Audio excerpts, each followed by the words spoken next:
Hello, and welcome to Spoiler Piece Theater, the podcast that doesn't give a shit about spoilers. We just want to talk about the movies. My name is Evan Crean. My pronouns are he, him.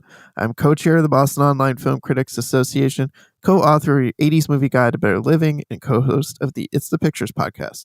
My name is Megan Kearns. My pronouns are she, her. I write and podcast for In Session Film. I'm a co-host of the Slashers podcast, a member of the Boston Online Film Critics Association, and a member of Gallica, the Society of LGBTQ Entertainment Critics. My name is Dave Riedel. My pronouns are he, him. I am a movie typewriter person, and I'm also a member of the Boston Online Film Critics Association. Yeah, you are. We're coming at you this week with two movies to talk about, but before we get to those movies, I want to mention that over on our Patreon this week, we are talking about, in honor of its 45th anniversary this year, we're talking about John Carpenter's The Fog, which is we had a fun conversation about the title of the movie, John Carpenter in general, among other things, specific and non-specific to the movie. It was a really fun conversation. So if you're a patron, check it out. And if you're not a patron, please consider joining for $5 a month. You get access to weekly bonus episodes like this one. You get access to our back catalog, which has hundreds of bonus episodes in it. Often older films that we're talking about, not necessarily new releases. And you also get to vote in monthly polls. And we'll have one up in a few weeks. And so those are fun. And while I'm at it, I want to say thank you to our sponsor piece patron, Heather Sachs. Heather, thank you. Thank you, Heather. Appreciate your support. So we have two movies, as I mentioned. We have the documentary, Are We Good?, which is about Marc Maron. And we also have the horror film, Good Boy, which is a horror movie told from a dog's perspective. And as Dave mentioned off mic, we picked movies that have good in the title. And it seems that like every week we do this, there's some emerging theme that often is unintentional.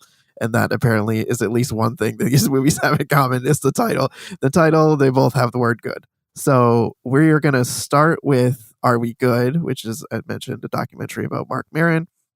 It's directed by Stephen Feinartz, and its writer is Julie Seabaugh. And it is about Marc Maron. Our IMDb summary says, comic and podcast pioneer Marc Maron reflects on loss and growth after the death of his partner Lynn Shelton. As he processes grief and crafts comedy, he revisits his career, family struggles, and the evolving comedy world at 60. His 60th birthday, to be clear. And it's got Marc Maron. It's got many other comedians in it. Nate Bargatze, W. Kamau Bell, David Cross, Gary Goldman, Jessica Curson, many other comedians as themselves, Carolyn Ray, like people in archive footage, interviews on Marc Maron's podcast, WTF, home video, Instagram, like social media stuff with Lynn Shelton, interview with Michaela Watkins and John Mulaney and some of the other people in this. And yeah, it's a mixture of talking head interviews, just kind of on the scene footage with Marc Maron, like behind the scenes of comedy shows that he's doing, stuff of him on stage, stuff in his personal life where they're just kind of flying around, clips from his podcast. It's kind of mixture of all of those things. And it, as the summary states, it is a reflection on his career. It's a reflection on grief and grieving Lynn Shelton, who he met, later in life, and they knew each other for a little while before they finally get together. And she died in 2020, not from COVID, but she had a blood disease, and some of his difficulties in grieving were going through it during COVID times. And yeah, I think that's all the relevant stuff. Am I forgetting anything? He doesn't drink a lot of coffee in the movie, which I was really disappointed by, I have to say. Yes, well-known coffee drinker. Has he quit smoking cigarettes? I feel like that was something that he was trying to quit for a long time. He quit smoking cigarettes a long time ago, and then he talks about it every once in a while. He eats nicotine lozenges like they're, M&Ms, basically. And in the movie, he smokes a cigar at one point, which I was surprised by. But he says Yeah. that too. He's like, "Oh man, I can't believe I'm doing this again." So Yeah. And there's a lot of, home video footage of him as a young man, like smoking cigars and cigarettes and drinking coffee. And I don't think you ever see him doing drugs, but he talks about it. Yeah. And there's a very noticeable moment in the home video footage when he goes from having kind of like not perfect teeth to having perfect teeth. Which I don't think I noticed that. Yeah, he must have like gotten a little bit of money early in his career and had his teeth fixed. I don't know. It's always just funny to me when people get their teeth fixed because it's like, before I had money, after I had money, so nobody's teeth are that white. That's all I'm saying. Okay. All right. So, Dave, what did you think of this documentary? Well, I mean, for better or worse, I mean, I have gone through stretches of being an avid listener of What the Fuck, which is the podcast, and I've gone through long stretches where I haven't listened to it. And I've interviewed him before. I interviewed him in I kind of forgot about that until right this moment. I interviewed him in 2012 for the Boston Globe, and he was very nice and forthcoming, and I think that sort of cantankerous thing that he has. I mean, I think that's all real, but he also has gotten pretty good at turning it off when he's talking to people he doesn't know. So I had a relatively benign experience with him.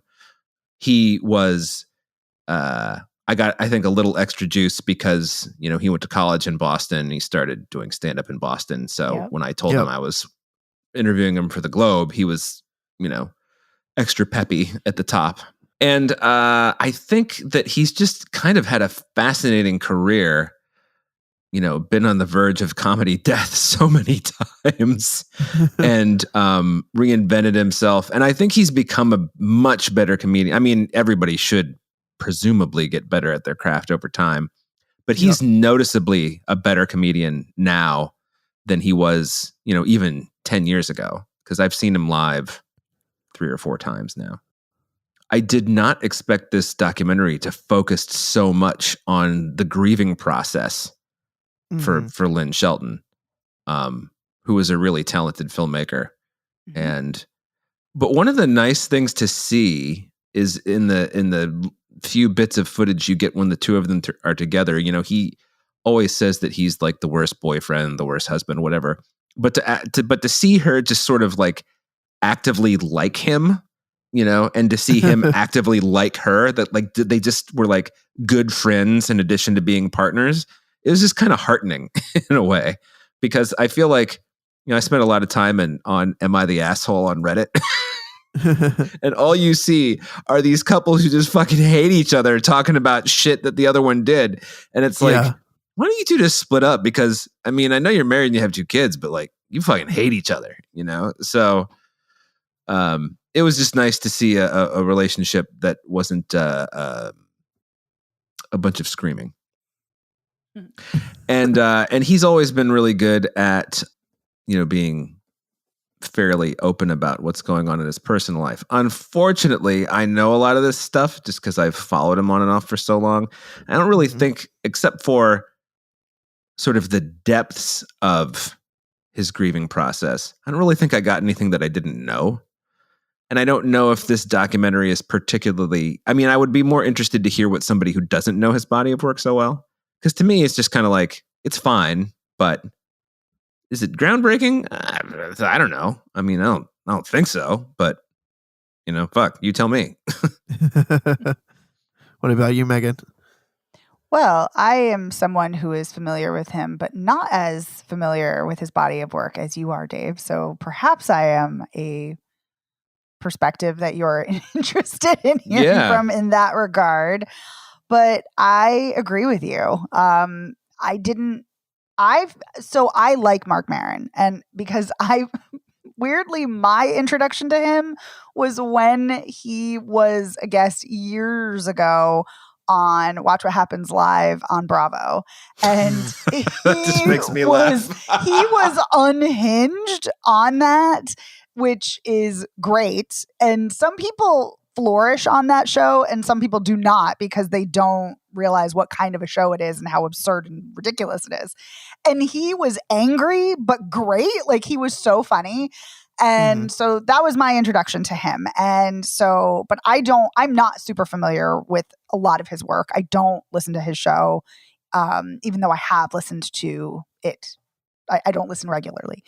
And it's so funny, Dave. I feel like I have the same opinions and the same feelings watching this, because I thought of the Brian De Palma documentary, which we talked about when we were talking about John Carpenter and The Fog. And I was thinking about that watching this, where I was like, I would like not that structure, but I kind of wanted more of him talking, and not in ways that I've already heard or interviews that I've seen or podcasts that he's done. And I get why it's structured that way for someone who is not familiar with him, but I'm not even that familiar, and I was familiar with this. And so I also found that it was a really erratic and chaotic structure in the way it was edited that drove me nuts. And then I would... Okay, thank you. But then I was also like, maybe it's being edited that way because it's trying to evoke his chaotic personality. But whatever the rationale is, even if that is, and I might be giving the filmmakers too much grace, it doesn't work. But I did appreciate when he was vulnerable, but too often he didn't want to be vulnerable, which is totally fair. But there's so many times when he's like, I don't want to break down on camera. I don't want to talk about this. I don't want to break down talking about this. And I get it. But I'm also like, no, but that's what I was yearning for, is like, I want that. I want to hear those thoughts on grief. I want to get into that. I did know it was about that. It was kind of centered around his grieving Lynn Shelton, because I had read a couple reviews when the documentary premiered. And so I think because I knew that going in, I was looking for it. But I'm very similar to you, Dave, in that I think their relationship seemed so, and you never know a relationship unless you're in it. But from the outside looking in, they really looked truly delighted with each other. Like, they loved being around each other. And you know, you were talking about people who were on Reddit, like, am I the asshole? And some of those people are making the conscious choice to stay together, but some people are trapped for various reasons, you know, due to finances or familial obligations. And they were not. They chose to be together. And I think there's something really beautiful in that. And their relationship seemed really beautiful, that they brought out. I'm assuming he brought out the best in her, maybe not, but she definitely brought out the best in him. And that was very clear and really lovely to see. So I really liked seeing the moments with them together. I also really liked seeing how he lit up when there was a fan who brought him a picture of when they were on stage, like a picture of Lynn Shelton when they had been on stage together. And he just seemed so delighted by seeing this, lovely picture of her laughing. And he's like, oh, she clearly was laughing at something I said. Whether she was or not. I just thought that was very, very fun and very charming. But yeah, I like Marc Maron. I think he is an interesting guy. I think he's really funny. I agree with you, Dave. The little bit I know of him, I think he's gotten a lot funnier and a lot sharper over the years. I appreciate him more. I like that he's kind of on this scorched earth, no holds barred. He's just going to, say what he thinks about everything. Going after the podcast bros. Going after the podcast bros, going after shitty comedians, going after the anti-woke people and being like, you're just not funny. It's not about woke audiences, talking about Dave Chappelle, being terrible. And I was kind of surprised that line was in the documentary. I think it's great. I love it. I do too. He's like, then Chappelle comes out and 45 of his 70 minutes is this anti-trans bullshit. I was like, whoa. I know. I was like, this is great. This is great. Yeah. But so I like that the documentary has those moments. I just think it needed better editing. I think it needed I think it needed a different structure, better editing, something. But I liked it because I like him. Mm-hmm. I think one of the things that I like about him, one of the reasons I sort of am drawn to him, is because he is so introspective. All of his foibles he is perfectly aware of. you know? Yes. Yeah. So. Oh, and I love his love for cats. It's so great. That's the part that made me laugh the loudest when he was talking about his cats.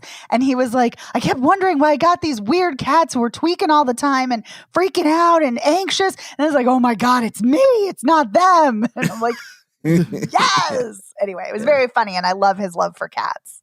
Yes, it was fun to see Boomer and Sammy. I'm not as familiar with them as I are the older cats, Monkey, LaFonda, and Boomer. So, Monkey, LaFonda, and Boomer. I mean, Jesus Christ. Those are ridiculous names. Yeah. Yes, they are. How about you, Evan? Well, I would say in terms of familiarity with Marc Maron, I'm on a similar plane to Dave. I've listened to WTF a fair amount, but not the last couple of years. It's hard to keep up with his show because he puts out like 2 a week, and sometimes they're like hour-and-a-half conversations. I often don't have like the time to sit down and listen to them, but I always really enjoyed it. I've enjoyed him as a comedian. I agree that he's gotten a lot better as a comedian in the last 10 or so years, and I've seen him live at least once, and I've seen his stand-up specials, including the one where he's really processing all of his grief about Lynn Shelton, and I thought that was terrific. So I was really excited to sit down and watch this. I agree with both of you, though, that there's not really any revelatory information in here if you even have a passing familiarity with him. So that's a little bit disappointing that you don't. It doesn't seem like we're mining very deeply on Marc Maron and his persona. I also found the editing, like you, Megan, very chaotic, and I don't think it's assembled very well. I also felt like this documentary had like 8,000 endings. It just didn't know when to end. It just kept going. And I was like bored by the time it actually ended because it kept faking me out with like, oh, this seems like a good moment to end on. Nope, let's keep going. Okay, this seems like it could be a good. Nope, let's keep going. So that really bothered me. But I liked the comedians that were interviewed, like the collection of them and how they know Marc Maron. And I like that a lot of them have a lot of like deprecating humor about him and his persona that I'm sure he would be the first to, as to Dave's point, would be introspective and would say that they're right. Like I know Dave Cross made a couple of really funny comments about Mark being cranky and people don't like him. He's like, I think I'm one of the few people who can tolerate him. We've been friends forever. I can't remember who said it, but to your comment about cats, Megan, one of them described Mark as talking to his cats like roommates that are getting on his nerves. And that was so funny to see just based on how he talks to his cats. So that line made me laugh. I also liked the kind of self-referential stuff, like the opening of the documentary is him behind stage, before he's about to get on stage, and he's talking to the documentarian of like, oh, you're probably going to hate me by the end of this. You're going to like post on your personal Vimeo, like a shit talking me. And then like, that's the opening. And then somewhere in the middle, he is telling the Sam Kinison story. And he's like, what are you going to do? You're going to fucking animate that shit? And then it's like, they've already done that. And it was so funny to me because that was a sequence I was legitimately enjoying in the documentary. And then we got to him like just talking shit about that style of doing a documentary. It's like, of course he would do that. Of course he would be annoyed about the animations and stuff they're doing with the old photos and videos of him. Yeah, I don't know. I wish I liked this more, given how much I like Marc Maron. I think some points it feels too heavy and repetitive on the stand-up stuff with regard to. It is interesting to see him develop material because I know he does a lot of that. It's interesting to see his shows and his material take shape around the grieving process. But I don't know, a lot of it just felt really repetitive and like they were just kind of like padding the runtime without delving deeper into who he was. To your point, Megan, maybe nudging him more to be more vulnerable and to like, just like let it out. Like let's delve deep into that. Let's get into that. And I don't remember who said it, but someone mentioned, Mark doing the generous lifting of processing his grief. And I think that is one of the good things about him as a comedian and as a podcaster, storyteller, is that he does he is introspective. He does process these things loudly and in a way that other people need and want to hear, because they might be going through things. They might be in recovery. That's like a big theme on his podcast, about being in recovery and doing the work and stumbling and it being very hard. And so I don't know, all of that is integral to who he is. And I just feel like some of this stuff gets lost in what could have been a sharper, more poignant take on him. I will say that I am glad that they included the podcast clip of him talking with Andrew Garfield, because I absolutely adore listening to Andrew Garfield talk about grief. I think he has some of the most eloquent observations on grief. And so when he turns the mic back on Mark Maron and is like, how are you processing that grief? And then Mark Maron like gets all choked up and so it's interesting. I was thinking about it as we're talking about this. I wonder, maybe he's not, I don't want to say he's not able, but maybe, for lack of a better way of explaining it, maybe he's not able to be that vulnerable unless he is in conversation via a podcast or stand up on stage, where he's not fully in conversation, but he's talking at the audience, the way one of the other comedians he's friends with said, where he's like talking at you in his shows. So I'm wondering, maybe he's just not able. Maybe he's like, no, I can't do it. I can't break down. I don't want to go into that. But like when he's in conversation, maybe he kind of like loses his self-consciousness about that and then is able to go into those vulnerable moments. Yeah, I think there's something to that, because he has said often that the whole purpose of having one of those conversations is to just, have a human moment of two people connecting. And I think it's hard to do that if Andrew Garfield is like, I feel terrible, the grief of losing my mother. And then he's like, how are you doing with Lynn Shelton? And then he's like, nah, I don't want to talk about it. This doesn't really work, Yeah, right. Yeah. So yeah, that's true. Yeah. But I mean, grief comes at you at the fucking strangest times. So, there's... Yes, that's true too. It sure does. So, not speaking from personal experience at all. Anyway. There, look at me turning something into a deflective joke. How unlike me. So... Anyway, I enjoyed watching Mark Maron reading the ads and making mistakes and swearing and the flubs on the ads. That was all very funny to me. And him yelling at that drunken person at the show, and then she comes up after and is super nice to him, and he was like, "See, now I look like the asshole. She came up and was perfectly lovely, and she's a big fan, and now I look like the asshole." Because I yelled at her for being drunk. You know what's funny though? He probably made her day, like made her year for yelling at her, which is kind of crazy. But she can be like, "Mark Maron yelled at me." He.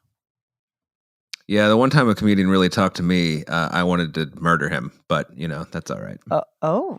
Yeah. Now I want to know what comedian. Oh, I'll tell you. You do not have to say. Yeah. He was on a very. Gallagher? He was no. That would have been amazing. That was a great moment in the documentary. That was funny. He's like, "You're leaving? You're out of here?" Oh, come on, Gallagher. No, okay, so I won't name the comedian because maybe he like has a Google alert for his name on random podcasts like some other people we know. But oh God, I will say that he was the least funny part of an otherwise very funny TV show about a TV show. And he makes his own hats. And I think he is one of the least funny, successful comedians who's ever lived. And I thought that before he went after me when I was at his show, and I thought it afterward. I just think he's the fucking worst. So. I don't know who you're talking about. No, so you have to tell me when we're off mic.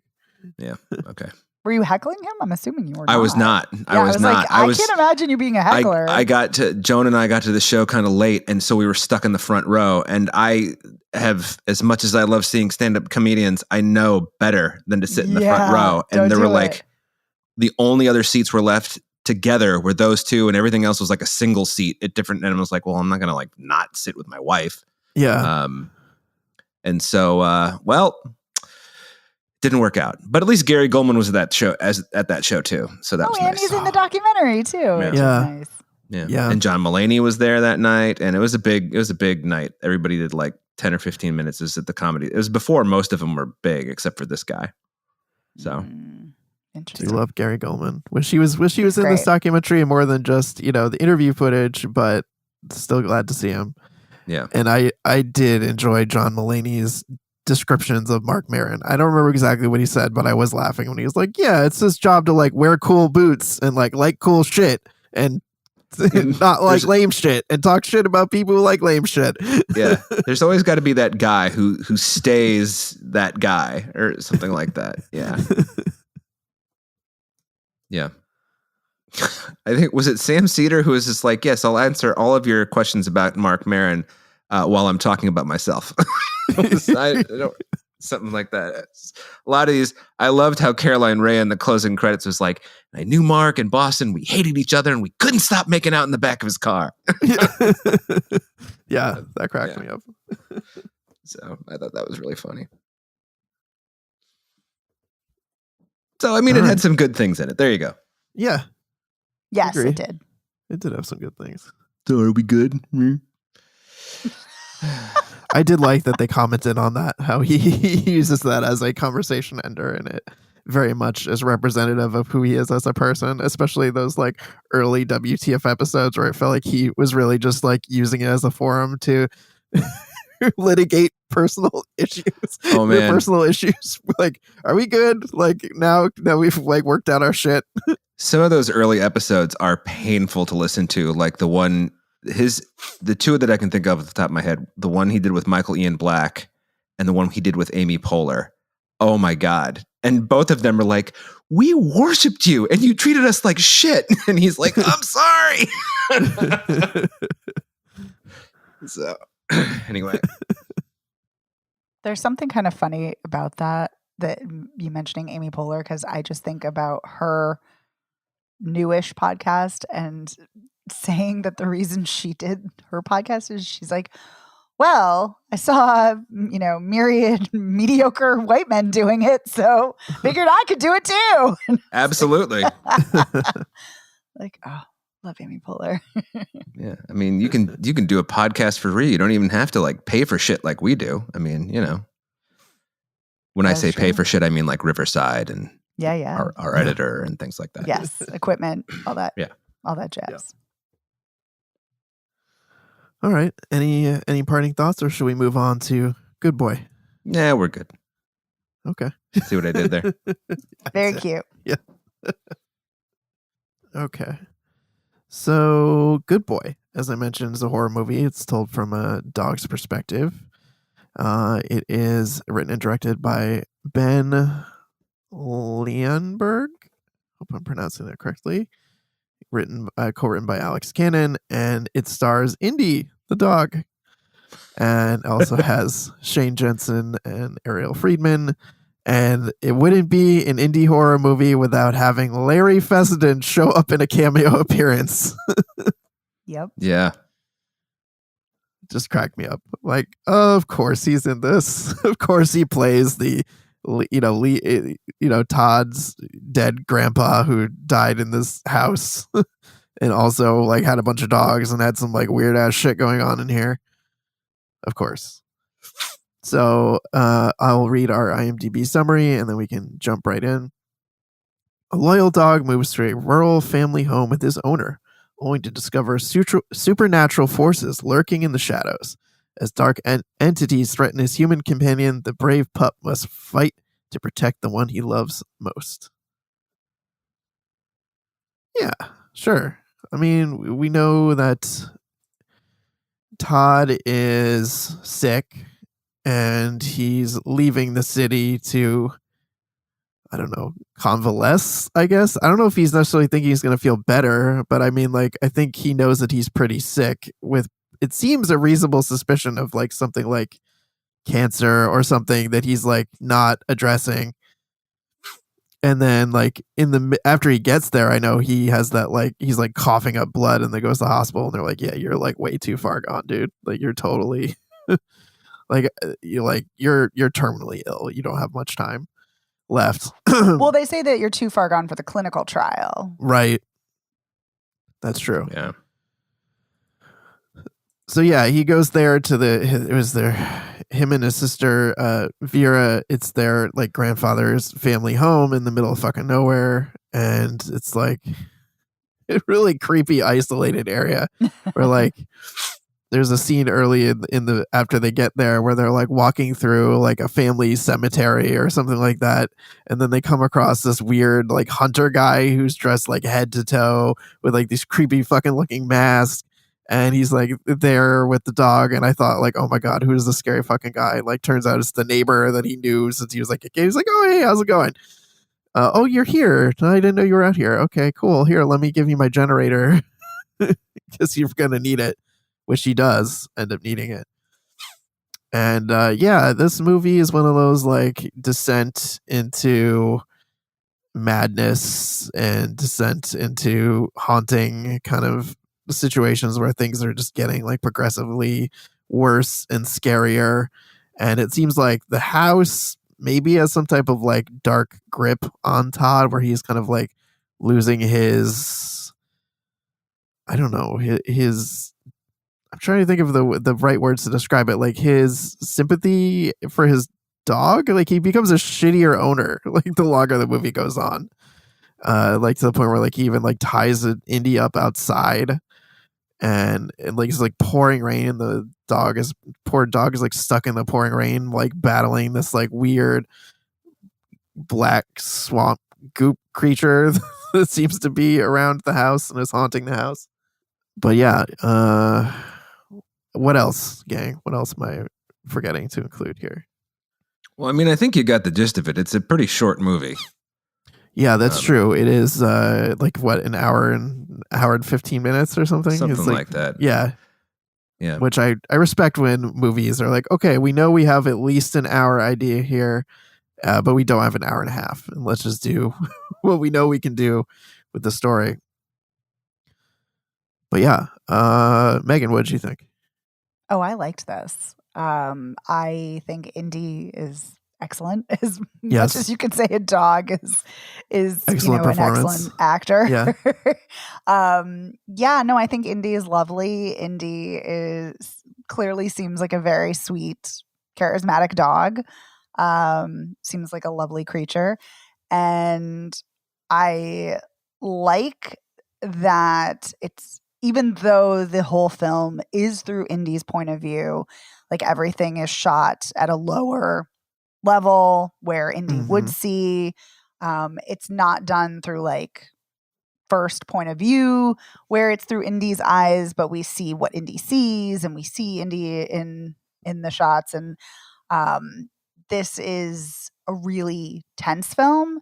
I like the usage of the audio design. I really like that incorporated with a score. I like the creepy imagery of not only that hunter in that like god awful like ghillie suit get up, which is terrifying when it's coming out, but also the kind of like goopy black fingers that you see in black and like shadows of fingers on walls. Like I like those images. And I like the way we see Todd unraveling, as you were talking about, like how he's losing his kindness or his compassion and how he, he becomes gruff with Indy and he snaps at Indy, but he also snaps at his sister who calls and is just like concerned about him because he made such a rash decision and she's concerned about his health and he's really rude to her too. And it seems like he's never been this way before. But I like that the film is kind of playing with reality in the sense of, is this him getting snippier because his health is decaying and he's deteriorating, or is it the house Yeah. and he's losing his mind?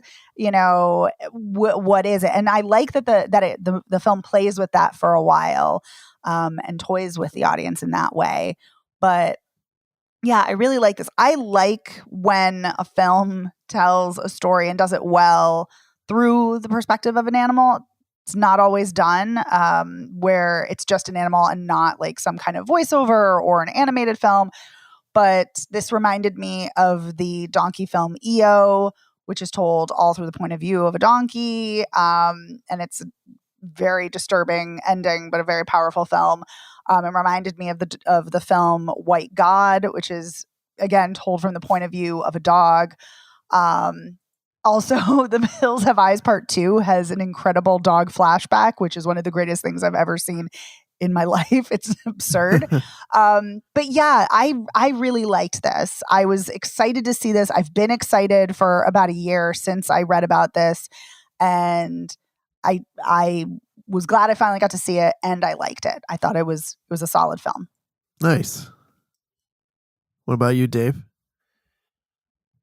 Yeah, I think it's solid. I think it's mostly good. I didn't spend a lot of time trying to figure out what the hell is going on, because who can say? I think it was a combination of a lot of things. I think there was some weird fucked up shit with the house, because there is that fucking dog skeleton down in the basement. Oh, that's awful. Yeah. And that comment that the sister made, like, no one has really been able to live in that house for very long without losing their mind. And he's like, well, Grandpa lived here. She's like, yeah. Grandpa lost his mind and died. Exactly. And Grandpa, you learn on one of the tapes, left Todd the house. Yes. So there was some sort of connection between, and he had dogs, obviously. I kind of took the whole thing to be, stay with me. I kind of took the whole thing, the haunting, such as it is, to sort of, it was like, I just kind of look at this whole movie as like Todd's denial, and his denial being like, nope, you can't fight the fact that you're dying, dude. And Indy is witnessing Todd's denial, the real life consequences of not treating your terminal illness are playing out in dog terms. Like my owner is covered in tar, and because we find out that those eyes that have been washing him in the woods really are just foxes. So that's like that's the thing that you think is creepy, and it is creepy, but then it's like, it's just a fox. And the next door neighbor, when he first showed up, I'm like, we're getting to the ghosts this early? And then he's like, oh, hey, Todd, how you doing? I haven't seen you since you were like 12. And it's like, oh, he knows this dude, but he looks fucking weird as fuck. And the way he just walks up to the dog and he's like, oh, you're a good boy, aren't you? It's like, ugh, gross. Yeah. So yeah, I don't know if Todd's losing his mind or I think Todd's denial of his condition is kind of the linchpin of this whole thing. And poor Indy is there picking up the dog pieces, I definitely think that's the subtext, and it could be the text. But yeah, I definitely think that's part of the subtext. Yeah, for sure. Yeah. I mean, other than that, I couldn't really tell you what's going on. I mean, I don't think maybe you're not supposed to know. I do think it's interesting at the end that Todd seems to sort of tell Indy, I'm letting you go. I know that you can't come with me wherever I'm going, which apparently is into the fucking dank bowels of the house's basement. Melting into the mud. Yeah. But then he whistles at him, or something whistles at Indy at the very end when Vera shows up to get him.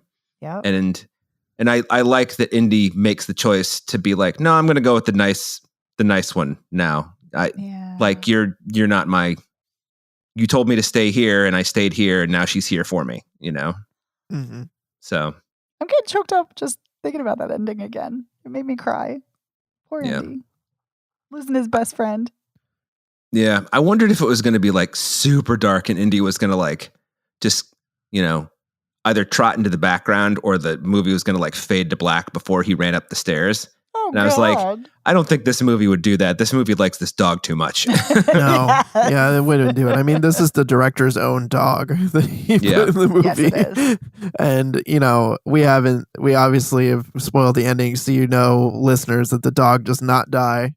And, that was definitely a concern of mine coming into a horror movie called Good Boy, told from the dog's perspective. But I was like, if it's told from the dog's perspective, I don't think they're going to kill the dog.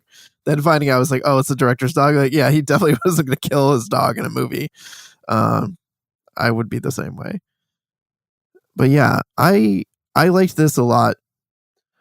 I found it to be deeply unsettling and very creepy and very atmospheric for the reasons that you were mentioning. Megan, the sound design, very fucking creepy. The like murkiness of the things that are happening in the house, whether text or subtext, Todd's, consumption from the illness and losing his mind, and the creepiness of whatever the fuck is going on in the house, because it definitely seems like there's shit going on in the house. It's not just, Todd losing his mind or coming to grips with his mortality. But this is fucking tense. And I was like going back and forth on like, is this, we've talked about this on the show, like, is this a mother-in-law approved movie? My mother-in-law being a dog person.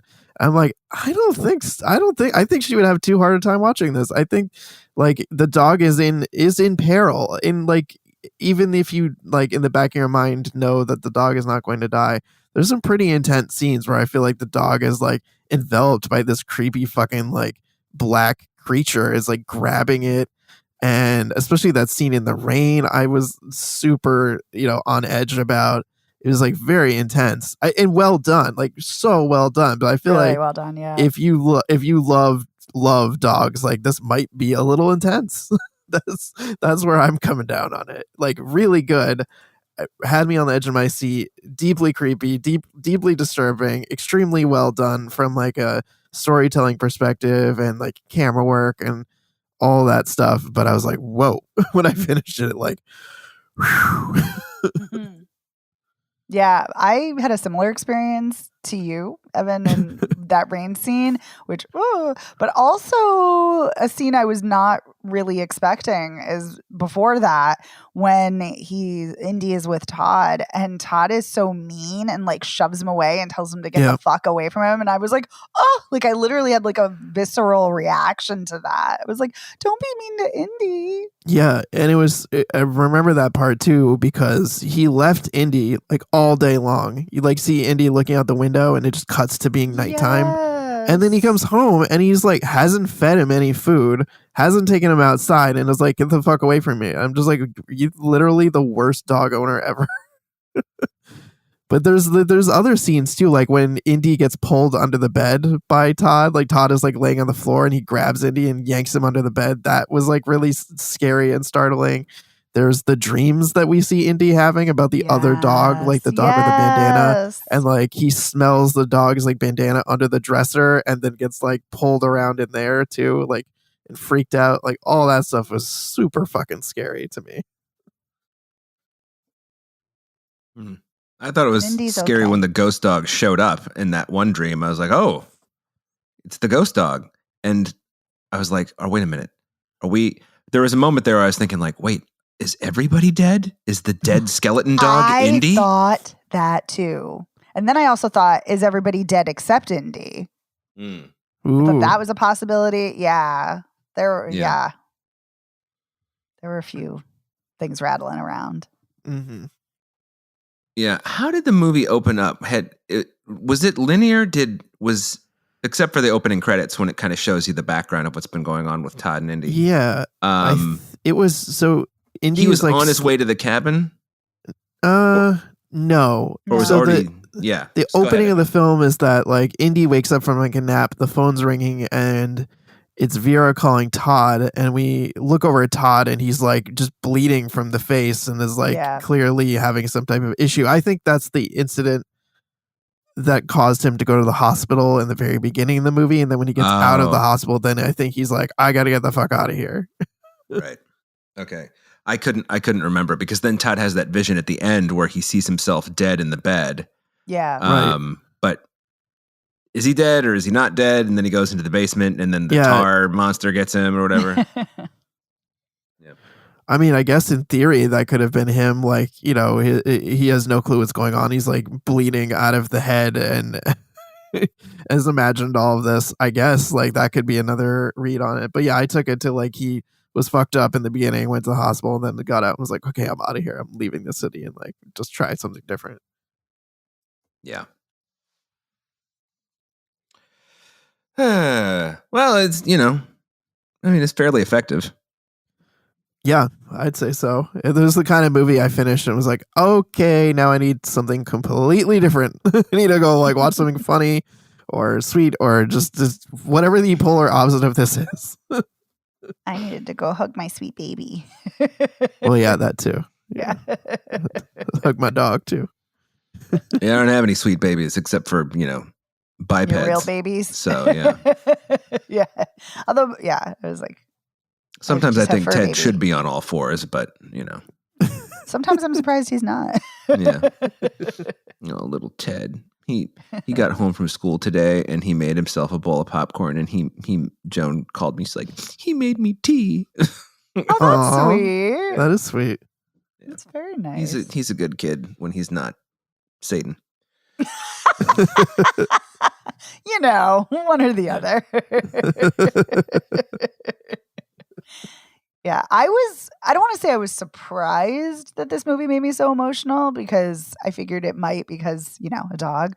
But Mhm. I thought it was a really lovely, there were lovely touches about, you know, Indy's loyalty to his human companion and Mhm. just, it was just really sweet, just really thoughtful. And like how hard it is for animals also to move on from grief and not just humans. Like, just made me feel a lot of feels. Yeah. Yeah. Yeah. Yeah. When, you know, Joan and I had cats forever, 2 cats. And as they got older, and we, you know, one went and the other one who was still there after a couple days was kind of like walking around the house. Just, she wasn't like going like, meow or anything like that, but she's kind of like walking around like looking for him. And, you know, and then she went back to sleeping on the radiator, which was her thing. So, but yeah, no, animals are, I mean, they have their little animal feelings too. I know they have their Mhm. little feelings and memories and sweet little babies. And I don't own any, and I'm fine with that. So, I mean, not cleaning up after an animal is one of my favorite things in the world. So, you know, after having done it most of my life. Yeah, same. But I don't mind it. Yeah. Well, I mean, it's you know, it's I mean, the animals had different roles in my life the past few years, you know. So, I feel differently about husbanding them now. That being said, I like one of Joan's cats a lot. So, the other one I think is kind of a punk ass, but that's all right. Nice. Yeah. Like, I like you. You're cool. Yeah. The You, on the other hand, I don't know about you. You're a shithead. Yeah, when he comes up to the door, I'll like let him into the house, but then he'll start rubbing up against me and I'm like, get the fuck away from me, because you never know when he's gonna just like bite your ankle. So, you know, that I don't, it's not for me. So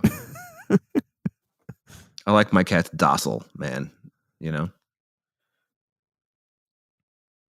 For some reason, all I can think of is that song "Kitty" by Presidents of the United States of America, where it's like talking about like wanting to pet the cat, and then the cat scratches him, and he's like, "Fuck you, kitty."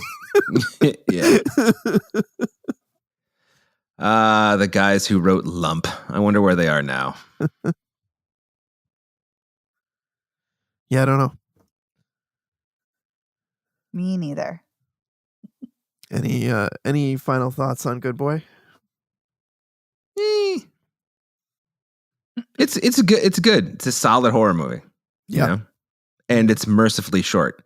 I think that I mean, a lot of horror movies we see that are short, they're short because they're shitty or they clearly don't have a big budget. And this one is not shitty and it clearly didn't have a big budget, but I think it uses its resources really well. And it also knows that this is a horror movie where the dog is the protagonist. I mean, there's really only so much we can do before everyone's like, all right, we get it. The dog is scared. Yeah. Yeah, I hear that. So I appreciated that. Normally I would look at a 72-minute movie and go like, does this movie even need to exist? And but this one's good. It's well done. Mm-hmm.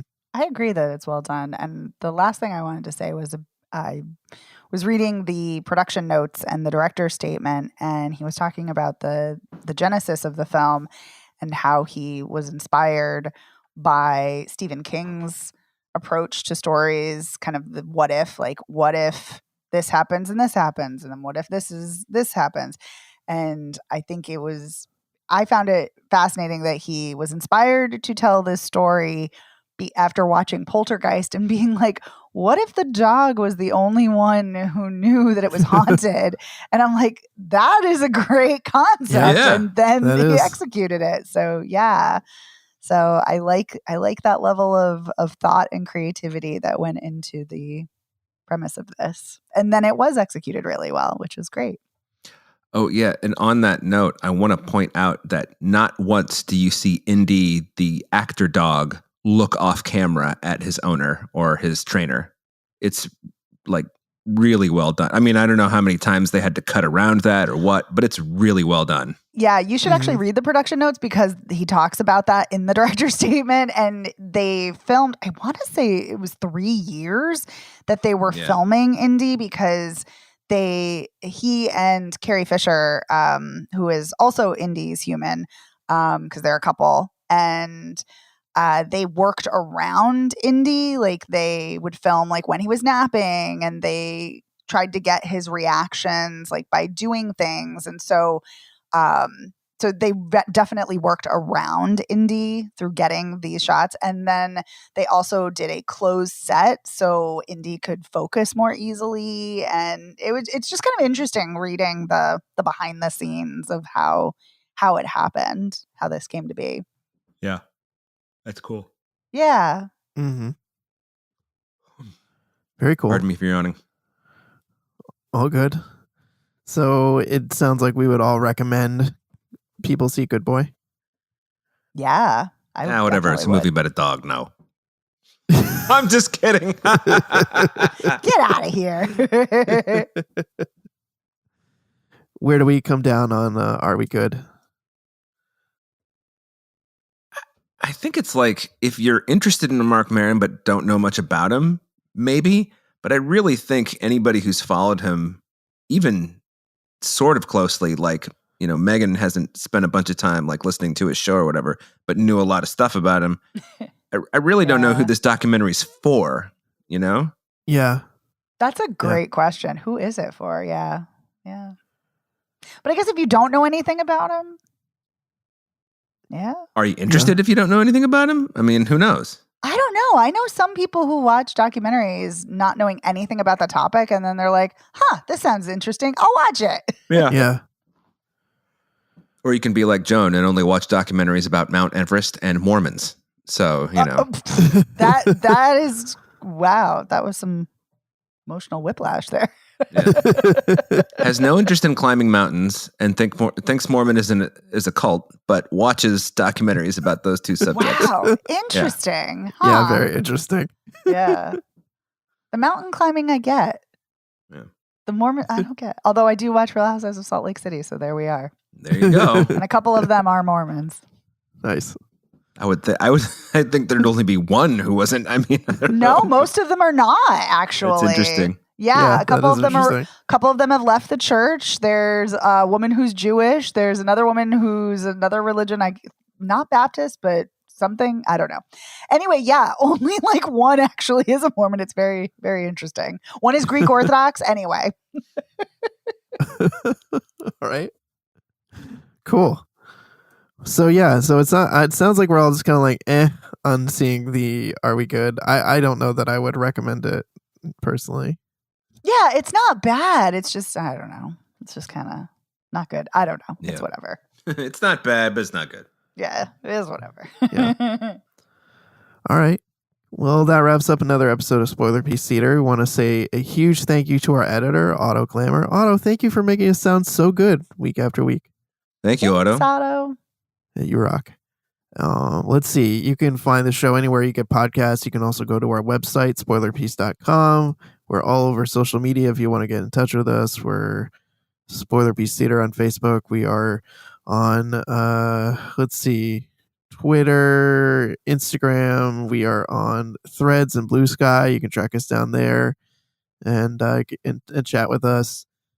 You can send us an email, spoilerpiece@gmail.com. You can let us know what you think of either of these films or any other films. You can ask us questions. We love hearing from listeners, so definitely touch base with us. And let's see what else. If you like the show, please consider rating and reviewing us. You can go to ratethispodcast.com/spoilerpiece, and they'll take you to your platform of choice. And if you really, really like the show, please consider becoming a patron.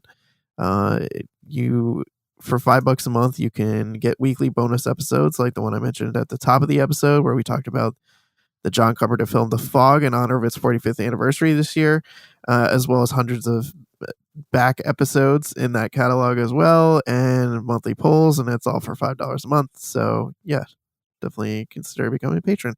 And if you're already a patron, thank you. We really appreciate your support. That does it for me. My name is Evan Crean. I'm co-chair of the Boston Online Film Critics Association, co-author of your 80s Movie Guide to Better Living, and co-host of the It's the Pictures podcast. You can follow me on social media as Real Recon, and that's real as in film reel. My name is Megan Kearns. I write and podcast for In Session Film. I'm a co-host of the Slashers podcast, member of the Boston Online Film Critics Association, and a member of Gallica. You can follow me on Blue Sky and Twitter at OpinionSWorld, or on Instagram and Letterboxd at TheOpinionS.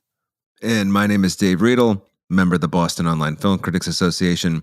On the social medias, I am Dave Sees Movies on Letterboxd, Instagram, and Threads, and I'm David M. Riedel on Blue Sky.